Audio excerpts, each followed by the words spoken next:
Hello everyone, good evening all of you. स्वागत है आप सभी का हमारे YouTube channel John of life science.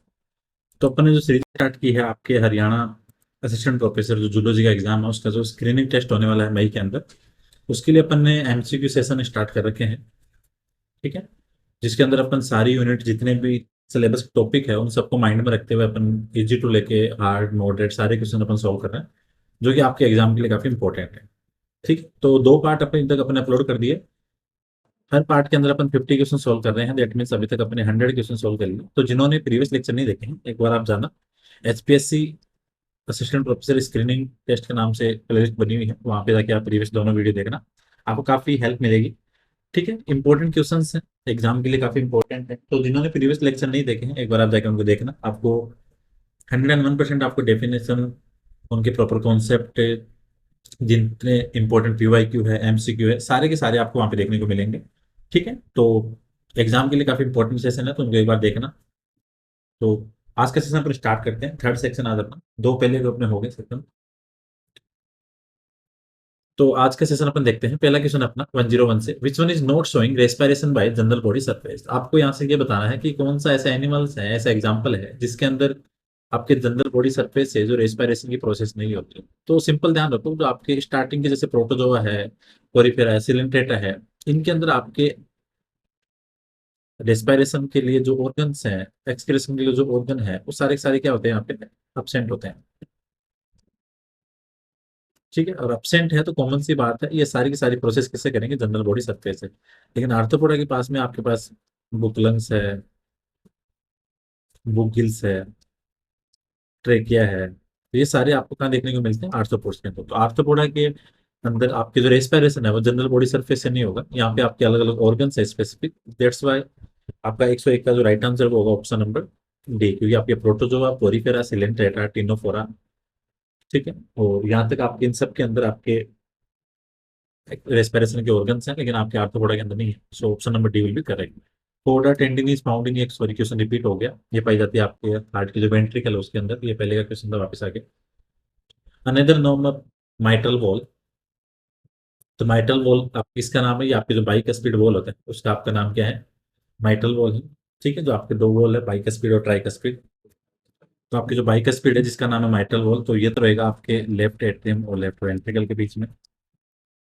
ठीक है। और अगर अपन ट्राइकस्पिड की बात करें तो ये रहेगा आपके राइट एट्रियल और राइट वेंट्रिकल के बीच में। सो इसलिए आपका राइट आंसर क्या होगा, आपका ऑप्शन नंबर टू। आपके माइट्रल वॉल किसका नाम है, बाइकस्पिड वॉल का। तो right answer option number B.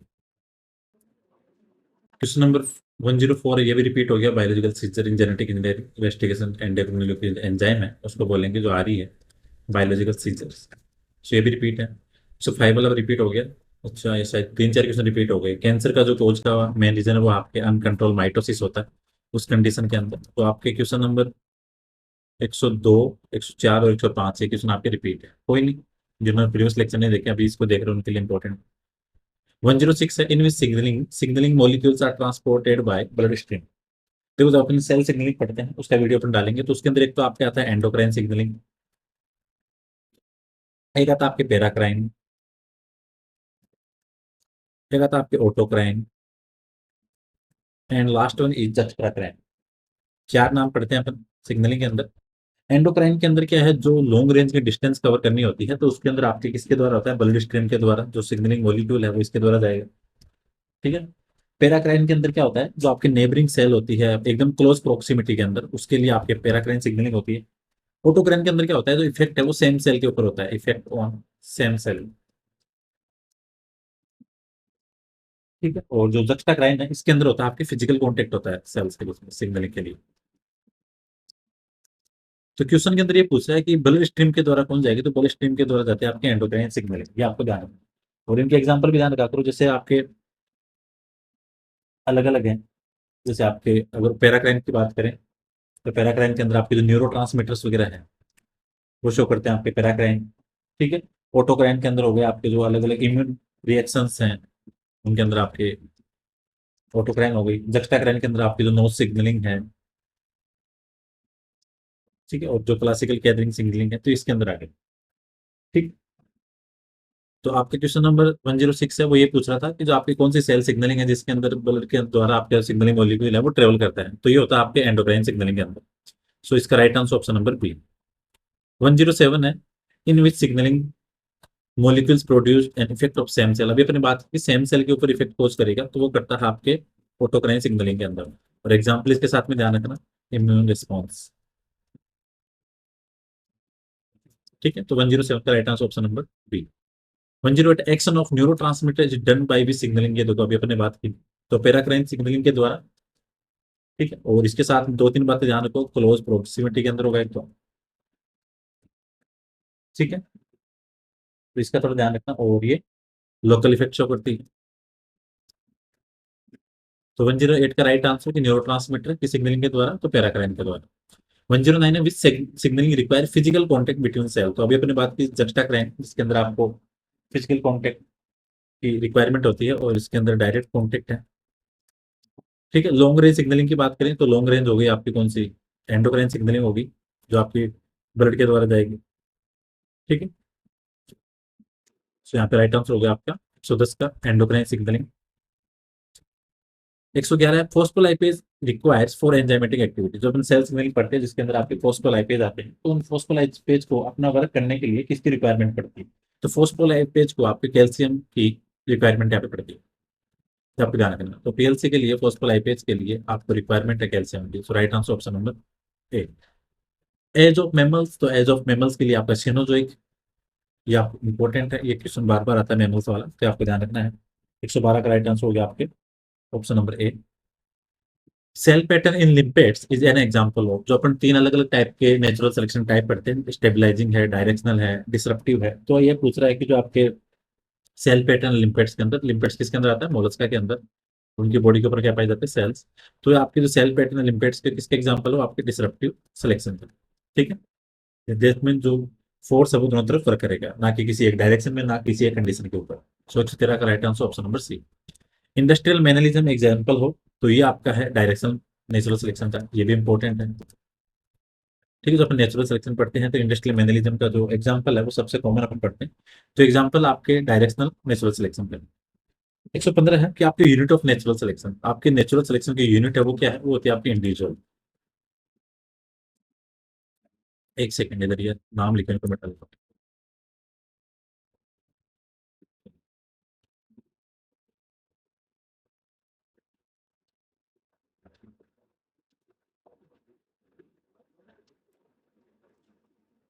तो यूनिट ऑफ नेचुरल सिलेक्शन क्या होगी 115 के अंदर? वो हो गया आपका इंडिविजुअल। तो 115 का राइट आंसर हो गया आपका ऑप्शन नंबर ए।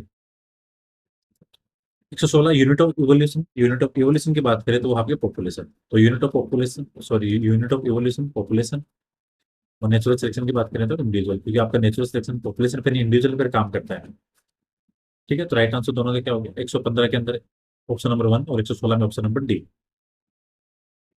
इसका है the group of organism of different species form. कहने का मतलब अलग अलग स्पीसीज का ग्रुप बन के मिलकर क्या बनाएगा? तो वो बनाएगा आपका कम्युनिटी। ठीक है, right answer option number B. 118, diversity within community. अगर विद इन कम्युनिटी की बात कर रहा है तो दैट मीन्स वो हो गया आपकी अल्फा टेक्सोनॉमी। ठीक है, तो राइट आंसर क्या होगा 118 का ऑप्शन नंबर ए। 119 है, all are cell to cell adhesion molecule except. तो अपन सेल जो जंक्शन पढ़ते हैं उनके अंदर जो आपके एक तो आते हैं सेल टू सेल, और एक आते हैं आपके सेल टू मैट्रिक्स। दो टाइप के आते हैं। ठीक है, जो एग्जाम के लिए इंपॉर्टेंट है, यहाँ से भी आपके एग्जाम में क्वेश्चन आता ही रहता है। सेल टू सेल, और आरपीएससी के अंदर भी आपके काफी क्वेश्चन आए हैं इसके, सेल टू सेल के, सेल टू मैट्रिक्स के भी, तो ये एक इंपॉर्टेंट है। ठीक है, तो यहाँ पे 119 के अंदर पूछ रहा है कि कौन सा ऐसा है जो आपके सेल टू सेल नहीं है। ठीक है, तो इसके अंदर जैसे आप ध्यान रखो, जो आपके सेलेक्टिन है, कैथरीन है, इम्यूनोग्लोबिन है, ये सारे के सारे क्या? हाँ, सेल टू सेल है। लेकिन जो आपके इंटीग्रिन है वो आपके सेल टू मैट्रिक्स है, ये आपको ध्यान रखना। ठीक है, एक तो आ गया आपके सेल टू मैट्रिक्स के अंदर इंटीग्रिन हो गया, और एक हो गया आपके लेमिनिन, ये आप दोनों का ध्यान रखना। 119 का right answer option number D. 120 है, which one form a gap junction in invertebrate. तो इनवर्टिब्रेट्स के अंदर जो गैप जंक्शन फॉर्म करता है, तो अपन तीन अलग अलग पढ़ते हैं, जैसे एक तो आपका ओक्लूडिंग जंक्शन हो गया, फिर आपके एंकरिंग जंक्शन हो गया, फिर एक आपके कम्युनिकेटिंग जंक्शन हो गया। तो कम तीन हो गए बेसिकली, एक बार लिख देता हूँ यहाँ पे। एक तो आपका आता है ओक्लूडिंग जंक्शन, सेकंड आता है आपके एंकरिंग जंक्शन, और थर्ड आता है आपके कम्युनिकेटिंग जंक्शन। ठीक है। तो आपके जो गैप जंक्शन आता है वो आता है कम्युनिकेटिंग के अंदर। तो इनवर्टिब्रेट के अंदर जो गैप जंक्शन होता है वो फॉर्म करता है आपके इनेक्शन। 122 का right answer option number D, innexin आपके क्या है, इनवर्टिब्रेट के अंदर gap junction. So right answer option number D. Main occluding junction invertebrate, और अगर ओक्लूडिंग जंक्शन की बात करें इनवर्टिब्रेट के अंदर तो वो था आपके सेप्टेट या फिर हाँ, ठीक है। ओक्लूडिंग के अंदर आपके दो आते हैं, एक आता है आपका टाइट जंक्शन और एक आता है आपके सेप्टेट, जो आपको ध्यान रखना है। तो सेप्टेट क्या है आपका, इनवर्टिब्रेट के अंदर मेन जंक्शन है, और अगर गैप जंक्शन इनवर्टिब्रेट की बात करें तो हो गया इनेक्शन। 122 है रोल ऑफ पिलाई इन बैक्टीरिया। तो बैक्टीरिया के अंदर जो पिलाई का रोल है वो क्या है आपके, तो इसके अंदर जो आपका राइट आंसर है, एक सेकंड, दोनों के अंदर 122 22 हो गया, इधर भी 122। अच्छा, ठीक है। तो पिलाई का पूछ रहा है 122 के अंदर, तो वो हो गया आपका कंजुगेशन के लिए। ठीक है। और अगर फिमरी की बात करें तो फिमरी आपकी आती है सेल अटैचमेंट्स के लिए। तो पिल्लई और फिमरी इन दोनों का वीडियो भी डाला हुआ है यूट्यूब के ऊपर, प्ले स्टोर जाना वहाँ पे आपको, या सर्च करना डायरेक्ट पिल्लई और fimbria, John of life science के नाम से मिल जाएगा। तो अगर पिल्लई की बैक्टीरिया में बात करें तो कॉन्जुगेशन के लिए, और फिमरी की बात करें तो सेल अटैचमेंट के लिए। 123 की बात करें, nitric oxide is a signalling molecule. तो नाइट्रिक ऑक्साइड है वो आपके किस टाइप का सिग्नलिंग मॉलिक्यूल है, तो वो था आपके पैराक्राइन। ये आपको ध्यान रखना है। ठीक, तो राइट आंसर ऑप्शन नंबर 124 है allopurinol drug commonly used for. तो एलोप्यूरिनोल जो ड्रग्स है वो कॉमनली यूज होती है आपके लिए गॉट डिजीज के लिए। ठीक है। तो right answer option number B. 125 है डेफिशिएंसी ऑफ एचजीपीआरटी कोर्स। तो जो आपके एचजीपीआरटी है अगर उसकी डेफिशिएंसी है बॉडी के अंदर, तो उस कंडीशन के अंदर जो आपकी डिजीज होगी तो आपके लेस्नियन सिंड्रोम। ठीक है। तो right answer option number C. 126 आपके, 125 तक हो गए, 25 क्वेश्चन अपने हो गए, टोटल हो गए 125। 126 वाला है प्रोजिनोल सिंथेसिस अकर इन। तो आपके प्रोजिनोल है जो आपके प्रिकर्सर है आपके प्रोजेस्टोन वगैरह का, तो इसका फॉर्मेशन कहाँ पे होता है, तो प्रोजेस्टेरोन का जो आपके फॉर्मेशन है वो होता है आपके माइटोकॉन्ड्रिया के अंदर। तो यहाँ पे right answer option number C. Bile acid synthesis in. तो बाइल जो आपके एसिड है, बाइल का जो फॉर्मेशन है वो होता है आपके कहाँ पे, लीवर के अंदर। राइट आंसर ऑप्शन नंबर ए। 128 पे है, 8 है एमाइटल इनहिबिट कॉम्प्लेक्स इन ईटीएस। तो आपके ईटीएस के अंदर जो अलग अलग कॉम्प्लेक्स है 1 2 3 4, तो इसके अंदर आपके जो एमाइटल है वो कौन से कॉम्प्लेक्स को इनहिबिट करता है, तो वो करता है आपके कॉम्प्लेक्स 1 को। इनहिबिटर के क्वेश्चन भी आपके एग्जाम के अंदर आते हैं, तो इंपॉर्टेंट है। ठीक है। अगला है 129 रोटेनॉन इनहिबिट। तो आपके पहले पूछा था एमाइटल का, पूछा रोटेनॉन का, तो रोटेनॉन भी आपके कॉम्प्लेक्स 1। तो कॉम्प्लेक्स 1 के लिए एक तो एमाइटल हो गया, और एक हो गया आपके रोटेनॉन।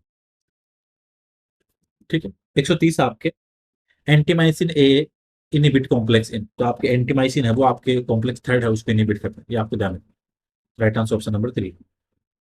131 है Christmas disease is another name of the. आपके क्रिसमस डिजीज है ये किसका नाम है, तो आपके जो हीमोफीलिया है, हीमोफीलिया का दूसरा नाम आपके क्रिसमस डिजीज। तो 131 का जो राइट आंसर है वो हो गया ऑप्शन नंबर डी। 132 है which one is inherited disorder. तो आपके कौन सा ऐसे डिजीज है जो इनहेरिटेड है, अदरवाइज जो आपके इनहेरिटेड नहीं है। इनहेरिटेड का मतलब ये है कि पेरेंट्स से लेके जो ऑफस्प्रिंग के अंदर डिजीज का ट्रांसमिशन हो रहा है, then we will say inherited disorder या इनहेरिटेड डिजीज। तो 132 का जो राइट आंसर होगा, तो यहाँ पे आपके जो एड्स है, पार्किंसन डिजीज है, लेप्रोसी है, ये आपके इनहेरिटेड नहीं है, ये आपके नॉन इनहेरिटेड है। मतलब आपके पेरेंट्स से ऑफस्प्रिंग के अंदर नहीं आई। लेकिन जो आपके एल्बिनिज्म है वो जेनेटिकली आपके लिए क्या है, इनहेरिटेड डिसऑर्डर है। सो राइट आंसर ऑप्शन नंबर 1। 131 है which one is cloning vector. जो क्लोनिंग वेक्टर है अपने फुल टेक के अंदर पढ़ेंगे अभी इनको, प्लाज्मिड है, प्लाज्मिड है, फेजमिड, सारे के सारे क्या है, क्लोनिंग वेक्टर है। सो राइट आंसर क्या होगा 133 का, option number D, all of these. ठीक है। 134 की बात करें, the molecular binder in genetic engineering. The molecular binder की बात करें, बाइंडर का मतलब दो चीजों को अटैच करने वाला। जो आपके फ्रेगमेंट है इनको अगर आपस में बाइंड कर रहा है, दैट मीन्स अपन ये कह सकते हैं कि लाइगेज, लाइगेज एंजाइम का क्या है, छोटे छोटे सेगमेंट है उनको आपस में सील करने का काम करता है। तो आपके मोलिकुलर बाइंडर के तौर पे किसका काम, कौन काम करेगा, वो करता है आपके ligase enzyme. So right answer option number B. 135 है nucleic acid is fragmented by. तो मतलब कहने का मतलब ये है कि जो आपके डीएनए है, आरएनए है, अगर इनको तोड़ने के लिए अगर आपको एंजाइम की रिक्वायरमेंट होगी तो वो कौन सा होगा, तो आपकी जो न्यूक्लियस है। ठीक है। लाइगेज का काम तो जो निक सेगमेंट है उनको सेल करने का, आपस में सील करेगा सेगमेंट को छोड़ के। प्रोटीज मतलब प्रोटीन को तोड़ने का, न्यूक्लियस मतलब जो आपके डीएनए और आरएनए को ब्रेक करेगा, उसको बोलेंगे अपन न्यूक्लियस। और पॉलीमरेज आपका काम आता है पॉलीमराइजेशन के लिए। ठीक, जैसे आपके डीएनए पॉलीमरेज है वो न्यूक्लियोटाइड ऐड करेगा ड्यूरिंग रेप्लिकेशन, एंड जो आरएनए पॉलीमरेज है वो ट्रांसक्रिप्शन में काम आएगी। तो आपके जो न्यूक्लिक एसिड को तोड़ने के लिए एंजाइम की रिक्वायरमेंट है वो आपके nucleus. So right answer option number C. 136 है डीएनए एट मिथाइलेटेड। जो आपका डीएनए है वो कौन से बेस के ऊपर मिथाइलेटेड होता है? ठीक है, जो डीएनए का जो मिथाइलेशन है वो आपको, जो उसके अंदर जो आपकी साइटोसिन बेस है उसके ऊपर आपको मिथाइलेशन देखने को मिलेगा। 136 का राइट आंसर ऑप्शन नंबर 137 है one of the major requirement of DNA fingerprinting. तो डीएनए फिंगरप्रिंटिंग के अंदर जो आपको सबसे कॉमन रिक्वायरमेंट है वो थी आपकी इलेक्ट्रोफोरेसिस की। ठीक है, तो right answer option number D. 138 the ecological pyramid was first described bye. तो जो आपके इकोलॉजिकल पिरामिड थे वो कॉन्सेप्ट दिया था आपके एल्टन ने, इसलिए बोलते हैं इनको एल्टोनियन पिरामिड। आपके नंबर का है, बायोमास का है, एनर्जी का है। ठीक है, इकोलॉजी के अंदर जाना, प्लेलिस्ट के अंदर वहाँ पे सारी बातें बता रही है, नंबर, बायोमास और एनर्जी, तीनों को टाइप के जो पिरामिड है वो सारे के सारे वहाँ पे बताए। तो जैसे नंबर वाला है, नंबर वाला मोस्टली क्या होता है, अपराइट होता है। लेकिन इन्वर्टेड किसके अंदर होगा, ट्री के अंदर। ट्री के अंदर क्या है, इन्वर्टेड है। बायोमास की बात करें तो बायोमास वाले वैसे तो अपराइट है, लेकिन एक्वाटिक के अंदर क्या होगा, इन्वर्टेड है। इन्वर्टेड इन एक्वाटिक। एनर्जी वाले क्या है, ऑलवेज अपराइट। तो ये तीनों का ध्यान रखना। ठीक है, नंबर वाला पिरामिड है वो मोस्टली अपराइट होगा, लेकिन ट्री के अंदर उल्टा होगा, इन्वर्टेड होगा। बायोमास का मोस्टली अपराइट है, लेकिन आपके ट्री इकोसिस्टम के अंदर, सॉरी एक्वाटिक इकोसिस्टम के अंदर क्या होगा, इन्वर्टेड। और एनर्जी का है वो आपके चाहे टेरिस्ट्रियल हो, एक्वाटिक हो, ट्री हो, सबके अंदर क्या होगा, आपके अपराइट ही होगा। तो पिरामिड का कॉन्सेप्ट किसने दिया था, एल्टन ने। So right answer option number C. ये देखो अगला क्वेश्चन ही आ गया, pyramid of number in tree. तो आपके 139 के अंदर पूछ रहा है कि नंबर आपके पिरामिड है तो नंबर का वो आपके ट्री के अंदर कैसा होगा। ठीक है, तो अगर आपके नंबर की बात करें और वो भी आपके ट्री के अंदर, तो वो होगा आपका इन्वर्टेड। सो 139 का right answer option number C. Biotic factor is pond ecosystem. Pond ecosystem के अंदर बायोटिक फैक्टर, देखो दो तरह के फैक्टर होते हैं इकोसिस्टम के अंदर, एक तो बायोटिक, एक होते हैं आपके एबायोटिक। ठीक है, तो जैसे एबायोटिक के अंदर आते हैं जो नॉन लिविंग चीजें, जैसे आपका टेम्परेचर हो गया, पीएच हो गया, वहाँ की सॉइल हो गई, ठीक है, वहाँ की केमिकल कंपोजिशन है, ये सारी बातें आती है आपकी एबायोटिक फैक्टर के अंदर। और जो आपकी लिविंग थिंग्स है वो सारी की सारी आती है किसके अंदर, वो आपके बायोटिक फैक्टर में। तो यहाँ पे पूछ रहा है कि बायोटिक फैक्टर, तो आपको बायोटिक फैक्टर बताना। देखो टेम्परेचर, वाटर और सनलाइट, ये सारी सारे क्या है, बायोटिक। लेकिन आपका फिश है वो आपका बायोटिक फैक्टर है। सो 140 का right answer option number C. 141 है कि आपके एक इकोसिस्टम से दूसरे इकोसिस्टम में जो एनर्जी का ट्रांसफर होता है, सॉरी एक ट्रॉफिक लेवल से दूसरे ट्रॉफिक लेवल पे, जैसे आपकी फूड चेन है, फूड चेन के दो एनिमल्स हैं, ए बी सी डी, मतलब चार है। तो एक ट्रॉफिक लेवल से दूसरे के पास जो एनर्जी जा रही है वो जाती है ट्रांसफर, सॉरी 10%, 90% का उसके बीच के अंदर उसका क्या होगा, लॉस हो जाता है। तो 141 ये बोल रहा है energy transfer from one trophic level to another, तो वो कितनी होगी आपकी, 10%। ये आपको ध्यान रखना है। क्वेश्चन के अंदर दो लैंग्वेज आती है, एक तो पूछता है कि लॉस्ट कितनी हो रही है, तब तो आंसर होना चाहिए 90%। अगर बोल रहा है कि ट्रांसफर कितनी हो रही है तो होना चाहिए 10%। तो 144 का 141 का right answer option number C. 142 है the maximum sulphur reservoir in. अगर आपके इकोसिस्टम के अंदर आपको जो मैक्सिमम सल्फर आपको जहां से मिलेगा वो मिलता है आपको रॉक्स के द्वारा, चट्टानों से। So right answer option number A. 143 है the source of energy for almost all life on earth. Earth के ऊपर आपको सबसे ज्यादा जो एनर्जी मिलेगी तो सबसे पहले मिलेगी आपको सनलाइट से। ठीक है, यहाँ पे राइट आंसर क्या होगा आपका, option number C. What type of survival curve human है। तो आपके सर्वाइवल कर्व तीन टाइप के होते हैं, टाइप फर्स्ट, सेकंड, थर्ड। तो ह्यूमन की अगर बात करें, जैसे अपन बनाते हैं, ठीक है, ये आपके टाइप फर्स्ट हो गया। ये आपके सेकंड जो स्टेट लाइन होती है, जो सबसे नीचे दिखते हैं वो आपके टाइप थर्ड होते हैं। ये भी सर्वाइवल कर्व वहाँ पे करवाए हुए हैं, तो जिन्होंने नहीं देखे वो देखने के बाद। तो ह्यूमन वाला अगर आपकी बात करें तो ह्यूमन आएगा आपके टाइप फर्स्ट के अंदर, जहाँ पे मोटिलिटी आपको अर्ली लाइफ के अंदर नहीं मिलेगी। आपको काफी टाइम बिताने के बाद में आपको मोटिलिटी शो होगी। तो अगर अर्ली लाइफ के अंदर मोटिलिटी आ रही है दैट मीन्स वो आपका सर्वाइवल कर्व है थर्ड। ध्यान रखना, मोटिलिटी इन लेट लाइफ फर्स्ट के अंदर, स्ट्रेट है, स्टेबल चीजें, और अर्ली लाइफ के अंदर सबसे ज्यादा मोटिलिटी। तो यहाँ पे ह्यूमन की बात करें टाइप फर्स्ट के अंदर। 145 है killing an organism for feeding is. आप ऑर्गेनिज्म को खाने के लिए मारना वो कहलाता है आपके प्रिडेशन। पैरासाइट के अंदर, पैरासिटिज्म के अंदर जो पैरासाइट वो मारते नहीं है, वो उनके वहां से क्या करते हैं, उसके अंदर अपना होस्ट के अंदर अपनी लाइफ ढूंढते हैं, तो उसको मारते नहीं होस्ट को, जबकि आपके प्रिडेशन के अंदर होस्ट को मारते हैं। 146 है formation of T cells take place in, तो आपकी जो टी सेल का फॉर्मेशन है वो होता है आपके बोन मैरो के अंदर, और मेच्योरेशन आपके थाइमस। सो राइट आंसर ऑप्शन नंबर ए। 147 है, the biochemical nature of N antigen. तो एंटीजन की बात करें अगर, उनके बायोकेमिकल नेचर की बात करें तो वो मोस्टली होते हैं प्रोटीन। ठीक है, तो एंटीजन क्या होंगे वैसे, प्रोटीन। तो right answer option number. The shape of antibody in general, तो आपकी जो एंटीबॉडी की स्ट्रक्चर की बात करें बेसिकली वाई शेप होती है, इसके अंदर आपके हैवी चेन लाइट चेन होते हैं। सो 148 का right answer option number B. 149 है, murmur is considered to be disorder. तो आपके जो मुरमुर है एक जो डिजीज आपकी कॉमनली, वो होती है आपके हार्ट वाल्व से रिलेटेड। ठीक है, राइट आंसर ऑप्शन नंबर ए। और एक होती है पुरपुरा जो होती है आपके प्लेटलेट से। तो मुरमुर का ध्यान रखो, हार्ट वाल्व से रिलेटेड। सो 149 का ऑप्शन नंबर 150 है, single circulation of blood seen in. आपके सिंगल सर्कुलेशन है वो आपको कॉमनली किसके अंदर देखने को मिलेगा, पीसीज के अंदर, जो मछलियां हैं उसके अंदर आपको जो ब्लड का सर्कुलेशन है वो सिंगल होगा, और बाकी रिमेनिंग के अंदर डबल। ये आपको ध्यान रखना। तो ये थे आज के कुछ इंपॉर्टेंट क्वेश्चन, 50 क्वेश्चन। ठीक है, तो जिनमें प्रीवियस लेक्चर नहीं देखे एक बार आप जाकर उनको देखना, आपको डेफिनेटली इन क्वेश्चंस के द्वारा आपको हेल्प मिलेगी। काफी इंपॉर्टेंट इंपॉर्टेंट क्वेश्चन है। और प्रीवियस क्लास के अंदर शायद गलती से एक दो क्वेश्चन के आंसर गलत बता दिए थे, और अगर कहीं गलती दिखती हो तो एक बार बता दिया करो, मैसेज कर दिया करो, क्योंकि फ्लो फ्लो के अंदर कई बार कुछ चीजों का नहीं पता चलता। तो एक तो क्वेश्चन था 64 वाला, तो सेक्स लिंक इन हेरिटेंस है, गलती से मैकलन बताया था, वो मॉर्गन है। ये आपको करेक्ट करना है। 64 का right answer option number C है। और एक और था, जो आपकी इमल्सिफिकेशन है ऑफ फैट, वो आपके ड्यूडेनम के अंदर होगी। ठीक है, बाइल का फॉर्मेशन लीवर में है, लेकिन जो इमल्सिफिकेशन की प्रोसेस है वो होगी आपके ड्यूडेनम के अंदर। तो ये ध्यान रखना। तो दो क्वेश्चन के अंदर आपकी गड़बड़ थी। तो 54 का तो आंसर था आपके बी, सॉरी डी, और 64 का है आपके सी। ये ध्यान है, 54 डी और 64 का सी। तो जिन्होंने प्रीवियस लेक्चर नहीं देखे एक बार आप जाकर उनको देखना, प्ले लिस्ट पे जाना, वहाँ पर आपको काफी टाइप के क्वेश्चन देखने को मिलेंगे। ठीक है, तो एग्जाम के लिए काफी इंपॉर्टेंट है, क्योंकि स्क्रीनिंग टेस्ट होगा आपका असिस्टेंट प्रोफेसर का, उसके अंदर काफी ऐसे क्वेश्चन देखने को मिलेंगे, easy to moderate and hard. तो देखो आपके अभी अप्रैल के अंदर यूपी का असिस्टेंट प्रोफेसर एग्जाम है, मई के अंदर आपके हरियाणा वाला है, और जून के अंदर आपके एमपी वाला है।